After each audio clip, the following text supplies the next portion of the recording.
Looking for art educators, link art teachers, creative parents, do something creative with your kids. This is one of our big collaborative paintings. This one's called Giraffe City. This is Willoughby, my giraffe. This is Ennis, my baby giraffe. Made him out of boxes and papier-maché. And so this painting, I'm asking the kids to paint buildings that have the essence of giraffe. Point of this video, collaborative art. You make a large painting and you let the kids work on it, and you give them direction, but you let them kind of express themselves. Every kid that works on this painting, I tell them, I want you to paint a building that looks like a giraffe, like this kind of giraffe. And then I show them Willoughby and Ennis. I got another one Dublin. I got another giraffe in the back around there. When no one's around, I put some tempera paint and a little bit of matte medium and mix it together. And then I work on the painting, try to make sense of some of the line work, and I kind of pay attention to what the kid's doing. Even have conversations with some of the kids, like, show me the building you made. Man, there's some cool looking buildings up here. I'll put on a detail in a little bit, but these are the brushes. I use regular brushes, but these are the brushes I give the kids. I put brushes on PEX pipe. I kind of stick them into the PEX pipe from Home Depot and I tape them up a little bit. And so we make all these brushes. They get banged up. I buy expensive brushes, but I'll show you. So this is how it works. Ennis, you gotta get out of my way. Sorry, Ennis. Willoughby. I mean, I put the palettes on these like Lazy Susans that I buy. I don't know if you can see it on the floor. I use white myself when no one's around because the tempera paint mixes with the other colors. Colors are blending together. I want to go a little detail in a minute. And so this is the tower of the building. And I've been asking kids to kind of paint. They get confused. I'm like, I just want you to make it look like a giraffe. They don't always do that, but that's life. But I want when new kids come into the shop for the next event, I want them to see some sort of structure to what we're doing. When it starts to really develop and starts to look like something, they treat it with a little bit more respect. And I'm just gonna and then I'll get a small brush. I'm gonna move the camera over. Maybe Willoughby can hold the camera. Willoughby's gonna hold the camera. You see that blob of orange right there? Someone tried to paint a heart right here. Someone tried to paint a heart right here, and it's not supposed to have a heart. It's supposed to be a giraffe city. And so like all this structure on the top over here, I gotta kind of connect that. So I'm gonna sit here and I'm gonna go, and I'll do this a lot because this tempera paint, when it's already painted and you kind of mix together, it sort of takes on the color that was underneath. I let the kids sort of do the underpainting and give me those layers of colors and some interesting forms. And then I kind of sit here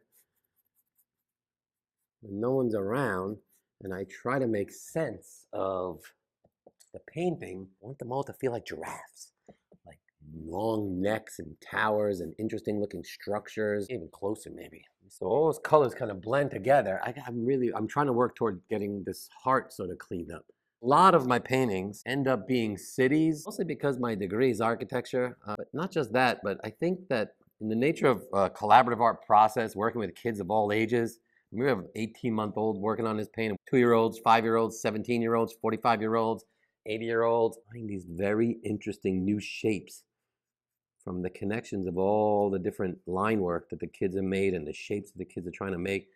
But you see how I'm kind of trying to find sort of like a structure within the chaos that the kids have created. Every mark that a child makes on one of my paintings, is sacred. Every mark is sacred to me. And I really treat them with respect in terms of the collaborative process. So like if a kid comes in and will take like a black paint and just go like that, that's part of the painting now. And that's the idea of like, that's why I like them to be cities, because my urbanism and the cities and the fabric of a city and the structures and all the different forms kind of collectively working individually, but then working collectively as one. Why a lot of these paintings tend to turn into cities. I don't know if the light's picking it up, but I'm kind of using just a little bit of this matte medium and this white tempera paint to sort of scrub. I call it scrubbing, but it's not really scrubbing, to sort of like get the colors that have been used and blend them with the white. And I want to make sure that this painting has some sort of structure that the kids can kind of see to understand what I want to do. Back out a little bit now. I'll zoom out. Probably hard to see with the light here, and it's sort of a challenge and it's sort of fun, but it's actually like sometimes it's very stressful, like a little bit of paint. If you know anything about painting, once you get like the white activates some of the color in it, and if it activates too much color, boom, all of a sudden your brush is clouded up. That's why I use a lot of brushes. So the point of the collaborative painting is you have to work on it. You can't just put up a canvas and say, here kids, paint on it. I mean, I guess you can. If you wanted to do that, you can do that. I don't suggest doing that as an artist. I think that you should show the kids what the potential is for the paintings as they develop.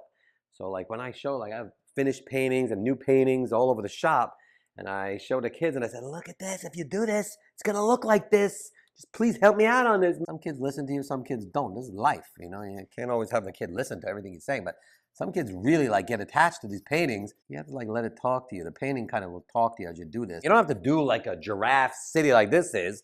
You can do like, make a rainbow or, yeah, make a rainbow and then have the kids like give certain colors in a day. Like one day only put yellow out and tell them to put yellow where the yellow part of the rainbow is. Make a big piece of like, you know, it doesn't have to be ginormous like this, but maybe like from the floor to like the height of the children.